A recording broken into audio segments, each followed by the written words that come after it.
चींटी और बिच्छू के डंक में क्या पाया जाता है? फार्मिक एसिड या उसी का नाम, दोनों के एक ही का नाम है। समझ में आ गया कि नहीं गया? देखिए, चींटी को फार्मेसिया बोला जाता है। जब वैज्ञानिक के हाथ में मेथनोइक एसिड गिरा ना अचानक, तो वो उसको लगा कि चींटी काट ली है। उसको लगा एक साथ बहुत सारे चींटी काट ली, तो फार्मेसिया होता है चींटी ग्रीक में, तो उसको लगा फार्मेसिया। तो देखा इसका कोई चींटी नहीं काटी है, फिर भी ऐसा लहर रहा है, तो एसिडवे का नाम रख दिया चींटी वाला एसिड। तो फार्मेसिया से क्या हो गया? Formic acid. क्या हो गया? Formic acid. HCOOH, HCOOH क्या होता है? ये फार्मिक एसिड। फार्मिक एसिड समझ में गया? बिच्छू के डंक में फार्मिक एसिड को डाइल्यूट करने के लिए या इसके असर को कम करने के लिए हम लोग फास्फोरस का यूज करते हैं। किसका यूज करते हैं? फास्फोरस का यूज करते हैं। तो लेकिन अब तो इंजेक्शन आ गया है सब। किसी को सांप काट लिया, बिच्छू काट लिया, इंजेक्शन लगा दिया। सांप काटने में तो थोड़ा सा ज्यादा प्रिकॉशन लेना पड़ता है, और 7-8 बोतल सेलाइन चढ़ा देगा आपको, क्योंकि सांप काटता है ना तो अमूमन ब्लड बहुत गाढ़ा हो जाता है, दही जैसा, और वो बह नहीं पाता है, और फिर हार्ट अटैक आ जाता है, मर जाता है। इसलिए 8-9 बोतल पानी चढ़ा दो। पूरा मान के चलिए आपके पास दही को एकदम गाढ़ा है, 2 बाल्टी पानी डाल देते हैं, कुल पंचुचूर हो जाएगा। जा नहीं हो जाएगा, तो डॉक्टर क्या चल रहा था? पानी चढ़ा देता है। बड़ी मत पूछिए, और उसको तो बहुत सांसत होता है जो सांप जिसको काट लेता है।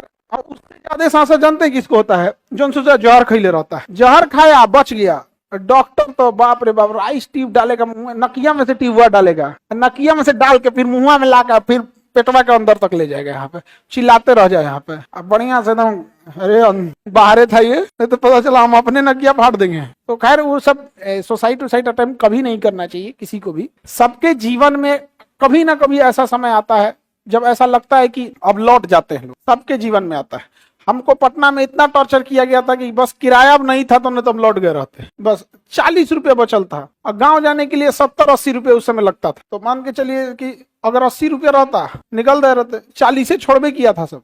हमारे कोचिंग यहाँ नहीं थी पहले। मुसल्लापुर हाट जो है ना, उसके जस्ट पहले एक तो जगह है, हाट की बाउंड्री हमारी बाउंड्री, मतलब उधर अगर सब्जी कोई बेचता था, प्याज 40 रुपया, तो हमको क्लास में सुनाई देता था प्याज 40 रुपये है। वहां था बेंच, कुर्सी, टेबल, पंखा सब रख लिया गया था, A to Z। तो सबका समय आता है, एक टाइम लगता है कि भाई बहुत हो जाएगा, एक से एक होता है, होते रहता है सब।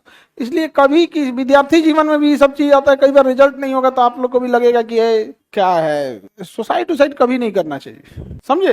क्योंकि ये जीवन आपका नहीं है, आपके माता पिता का है। उनको सौंप दीजिएगा। उनको मारना होगा तो मार देंगे लोग, आप अपने से नहीं लीजिएगा। तो ये फार्मिक एसिड समझ में आ रहा है? बिच्छू काटता है तो भी फार्मिक एसिड। बिच्छू काटेगा तो केवल लोकल एनेस्थीसिया दे दिया जाता है। जैसे मान के चलिए यहाँ बिच्छू काट दिया ना, तो शून्य करना है। लोकल मतलब होता है थोड़े दूरी में, एनेस्थीसिया मतलब शून्य करना। एक होता है जनरल एनेस्थीसिया, भर देंगे शून्य कर देगा, बेहोश। जनरल एनेस्थीसिया माने बेहोश कर देगा जा। और लोकल एनेस्थीसिया मतलब कुछ दूर तक। तो अगर आपको बिच्छू काट दिया ना, तो क्या करेगा? लोकल एनेस्थीसिया देगा। लोकल एनेस्थीसिया दे देगा, क्योंकि लोकल एनेस्थीसिया का भी असर 6-7 घंटे रहेगा, और बिच्छू का भी असर कितने घंटे रहेगा? 6-7 घंटे।